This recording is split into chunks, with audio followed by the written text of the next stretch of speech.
As a creative, your ideas are your strongest form of currency. Kanye said that on Twitter the other day, and it got me thinking. If ideas are the new currency, then I must be rich, because I have ideas all the time.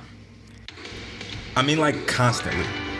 I'm talking concepts for medical discoveries, new business models, new music, sketches for art installations, fashion designs, film ideas, theories about community development. Put it this way. If I had a bank account full of all my ideas, I'd have no problem living just off the interest. Unfortunately, it doesn't work this way. And while most of us do have a surplus of ideas, very few of them ever turn into actual projects. That'd be like getting a check for $1 million and instead of cashing it, you just decide to burn it instead. You see, that's because the value of our ideas is not in the quantity or even the quality, but rather in our ability to execute on them successfully. That's where I come in.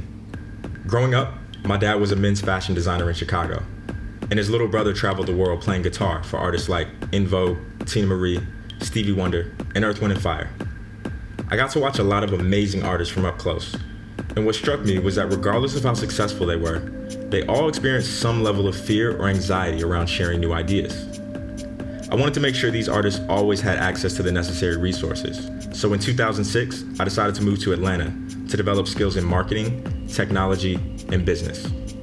I've spent the last 12 years learning content creation, software development, and entrepreneurship from some of the best in the business.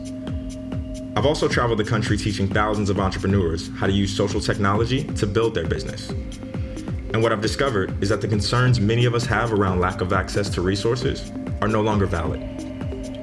Advances in social media, software technology, and e-commerce over the past 10 years have created an environment where creatives no longer need to seek the approval of the masses to support their ideas.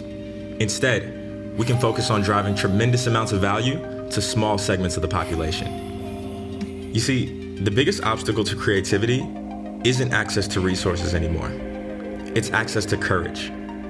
That's why I'm on a mission to instill creatives with both the character and the resources necessary to fail often. Because if we aren't afraid to fail, we might just succeed. For makers, not marketers. You in?